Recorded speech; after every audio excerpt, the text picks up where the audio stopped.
Baik, bismillahirrahmanirrahim. Assalamualaikum warahmatullahi wabarakatuh. Kami dari kelompok 2 mata kuliah hukum kewarganegaraan. Di sini kami akan memaparkan beberapa portofolio terkait di sini kami mengangkat masalah terkait pengaruh diskriminasi etnis terhadap akses pendidikan di Kota Makassar. Ini latar belakang mengapa kami mengangkat terkait permasalahan tersebut, yakni untuk mendapatkan akses pelayanan pendidikan merupakan hak bagi seluruh warga negara Indonesia. Kemudian bangsa Indonesia memiliki laju pertumbuhan penduduk yang tinggi. Akan tetapi tingkat pertumbuhan ekonomi masih rendah. Rendahnya pertumbuhan ekonomi salah satunya disebabkan oleh rendahnya kualitas pendidikan masyarakat. Berdasarkan data Badan Pusat Statistik tahun 2016 menyebut hingga tahun 2015 angka partisipasi KASA atau APK jenjang sekolah menengah atau sederajat masih di bawah 80%. Hal ini mengindikasikan partisipasi mengakses pendidikan masih kurang. Selain itu, masih terdapat kesenjangan yang tinggi terkait partisipasi anak untuk bersekolah antar wilayah atau perdesaan dan perkotaan, hingga mencapai 30,14%. Selain itu, pada periode tahun 2011 hingga 2013, angka putus sekolah pada berbagai jenjang mengalami kenaikan. Adapun landasan yuridis dan sosiologis yang melandasi permasalahan kami, yaitu pertama, pembukaan Undang-Undang Dasar 1945 mencerdaskan kehidupan bangsa. Kemudian, pembukaan Undang-Undang Dasar 1945 pasal 31 ayat 1-5, yang dimana yang kami mengambil salah satunya yaitu setelah amandemen, setiap warga negara berhak mendapatkan pendidikan.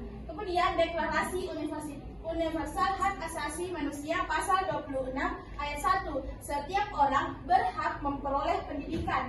Kemudian Undang-Undang Nomor 8 Tahun 2016, hak pendidikan untuk penyandang disabilitas berdasarkan Undang-Undang Nomor 8 Tahun 2016 adalah setiap warga negara mempunyai hak yang sama untuk memperoleh pendidikan yang bermutu. Berdasarkan data dari Komisi Nasional Hak Asasi Manusia terkait dengan survei yang dilakukan untuk mengevaluasi penilaian publik terhadap upaya penghapusan diskriminasi ras dan etnis serta sebagai bahan refleksi dari pelaksanaan Undang-Undang Nomor 40 Tahun 2008, survei dilakukan kepada 1.207 warga, di mana usianya 17 sampai 65 tahun. Di 30 provinsi di Indonesia mencatat sedikitnya 101 diskriminasi ras dan etnis yang dilaporkan kepada mereka. Pelanggaran tersebut meliputi pembatasan terhadap pelayanan publik, maraknya politik etnis atau identitas, pembubaran ritual adat, diskriminasi atas hak kepemilikan tanah bagi kelompok minoritas, serta akses ke tenaga kerjaan yang belum berkeadilan.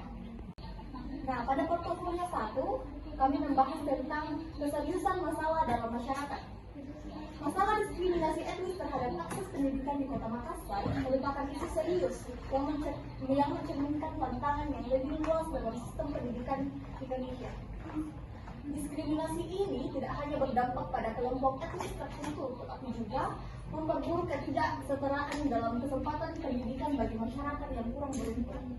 Nah, keluasan penyebaran masalah diskriminasi etnis terhadap akses pendidikan di Kota Makassar merupakan bagian dari fenomena yang lebih luas di Indonesia, di mana diskriminasi ini masih dapat ditemukan dalam berbagai bentuk dan tingkat keparahan di seluruh negara. Diskriminasi etnis dalam pendidikan di Indonesia memiliki akar sejarah yang dalam, dimulai sejak masa kolonial ketika akses pendidikan sangat terbatas bagi kelompok pribumi. Kebijakan pendidikan pada masa itu lebih menguntungkan kelompok elit tertentu, menciptakan ketidaksetaraan yang berkelanjutan hingga saat ini. Penanganan masalah oleh pemerintah. Masalah diskriminasi etnis terhadap pendidikan harus ditangani oleh pemerintah karena beberapa alasan penting yang berdampak pada masyarakat secara keseluruhan. Yang pertama yaitu pendidikan adalah hak setiap anak. Kedua, diskriminasi dalam pendidikan dapat menyebabkan kesenjangan sosial yang lebih luas. Yang ketiga yaitu pendidikan yang bebas dari diskriminasi, membangun masyarakat yang lebih toleran dan menghargai keberagaman. Baik, untuk pembahasan selanjutnya itu masuk pada pokok yang kedua, yang dimana membahas terkait kebijakan yang disuruhkan secara perorangan atau kelompok. Yang pertama itu terkait dengan implementasi regulasi pendidikan inklusif. Kebijakan yang dikeluarkan Wali Kota Makassar terkait dengan peraturan Wali Kota Makassar nomor 90 tahun 2013 tentang layanan pendidikan inklusif telah dipersiapkan dan siap diterapkan oleh Dinas Pendidikan Kota Makassar. Diimplementasikan ke semua sekolah di Kota Makassar mulai dari PAUD, SD, dan SMP. Diharapkan membuka akses yang luas bagi anak-anak yang berkebutuhan khusus untuk mendapatkan layanan pendidikan yang inklusif. Adapun kelebihannya yaitu inklusivitas yang tinggi. Layanan pendidikan inklusif dapat membuka akses yang luas bagi anak-anak yang berkebutuhan khusus dan didukung oleh regulasi resmi Wali Kota Makassar nomor 90 tahun 2013. Adapun kekurangannya yaitu dilihat dari aspek pengimplementasian membutuhkan waktu dan sumber daya yang signifikan untuk mengimplementasi secara efektif di semua sekolah. Adapun untuk selanjutnya terkait kebijakan yang tidak bertentangan dengan Undang-Undang 1945. Kebijakan yang diusulkan mengenai implementasi regulasi pendidikan inklusif sama sekali tidak bertentangan dengan Undang-Undang Dasar 1945 serta tidak melanggar hak asasi manusia. Itu pun kebijakan ini selaras dengan Undang-Undang Dasar 1945 pasal 31 yang menyatakan bahwa setiap warga negara berhak mendapatkan pendidikan. Ini menjadi dasar hukum yang menyelenggarakan pendidikan inklusif yang memastikan semua anak baik dari etnis tertentu serta anak berkebutuhan khusus memiliki hak yang sama dalam mengakses dan mendapatkan pendidikan. Baik, kita masuk pada portofolio keempat, yaitu kami mengambil dua narasumber. Yang pertama Pak Hadian. Menurut beliau, jika kita mengacu pada Undang-Undang Dasar, Undang-Undang Nomor 39 Tahun 1999 tentang hak dan kewajiban, apabila terjadi diskriminasi artinya melanggar aturan atau pelanggaran yang ada. Apabila kita sebagai warga negara Indonesia yang hidup dalam banyak keberagaman dan perbedaan, harusnya diskriminasi itu harus dihilangkan. Namun saya tidak bisa memberikan contoh kebijakan, namun saya bisa memberikan saran terkait isu tersebut, ialah dengan memperkuat rasa toleransi dan memberikan sosialisasi pada masyarakat agar rasa toleransi lebih baik dipererat kembali baik dari kalangan remaja dan dewasa. Selanjutnya narasumber kedua yaitu Bapak Dr. Iman Suyitno MSD. Menurut beliau diskriminasi sebenarnya tidak boleh terjadi. Mengapa? Karena kita sudah sepakat pada saat awal Sumpah Pemuda pada saat itu jangan sampai ada perbedaan itu melantarkan semuanya terkait diskriminasi di bidang pendidikan. Hal ini terjadi karena kurangnya kemajuan dalam dunia pendidikan. Dunia pendidikan yang maju harusnya hal diskriminasi tidak boleh terjadi lagi, dan ini tantangan dan tugas dari guru, dan ini merupakan tugas dan tantangan dari guru untuk ini. Harusnya dengan moto kita yaitu Bhinneka Tunggal Ika. Lantas, siapa sajakah badan yang mendukung atau tidak mendukung kebijakan yang kami tawarkan? Menurut hasil identifikasi, beberapa pejabat dan atau badan-badan pemerintahan yang cukup berpengaruh yang mungkin mendukung kebijakan yang kami ambil, yang pertama yaitu Dinas Pendidikan, anggota Dewan Perwakilan Rakyat yang peduli pada isu pendidikan dan hak asasi manusia. Kemudian, menurut hasil identifikasi kami, beberapa orang atau kelompok yang mungkin menentang kebijakan yang kami tawarkan ialah orang-orang yang dirugikan, terancam, atau orang yang memiliki pandangan yang berbeda.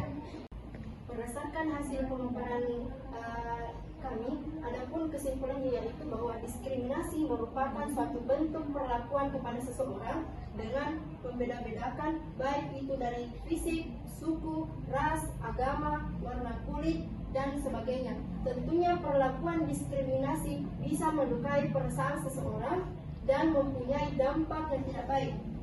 Perlakuan diskriminasi yang tentunya sering terjadi dalam dunia pendidikan sekolah yang merupakan lembaga yang menjadi pengganti peran keluarga yang seharusnya memberikan arti penting di dalam pelaksanaan karakter seorang anak, salah satunya membentuk perilaku siswa untuk menjadi lebih baik serta mencerdaskan kehidupan. Baik, itulah tadi presentasi dari kelompok kami. Kurang dan lebihnya mohon dimaafkan. Assalamualaikum warahmatullahi wabarakatuh.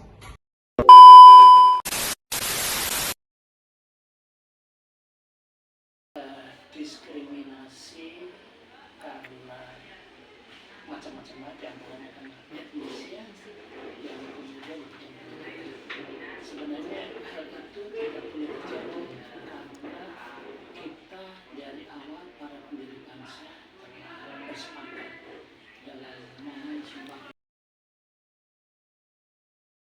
tahun 1999 tentang hak dan kewajiban. Itu sudah jelas di situ.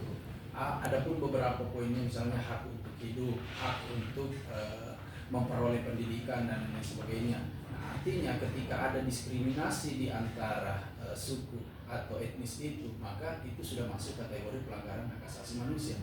Karena di dalam Undang-Undang Nomor 39 itu, kalau kita mengacu ke dalam konstitusi pasal 1 ayat 3, negara Indonesia negara hukum, semua sama di mata hukum.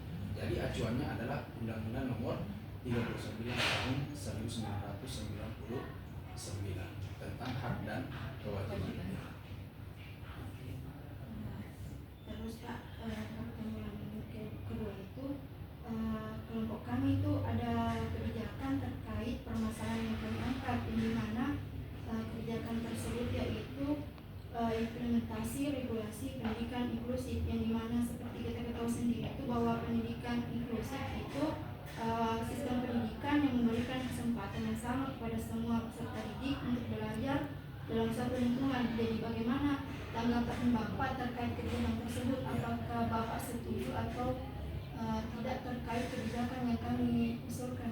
Oke, baik, sangat menarik ya terkait dengan kebijakan yang diajukan. Kalau menurut saya tidak bisa saya menentukan bahwa kebijakan ini bisa kita implementasikan, tetapi lebih kepada pengarahan, ya, artinya memberikan semacam sosialisasi bagaimana saling menghargai antara satu sama yang lain, ya, terkait dengan suku, etnis. Jadi toleransi itu tidak hanya menyangkut masalah agama, suku, budaya, ras, antar golongan dan lain-lain.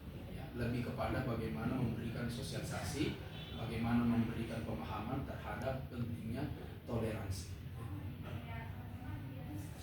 Pertanyaan terakhir Pak itu terkait apakah ada kebijakan yang mungkin Bapak bisa contohkan terkait permasalahan yang kami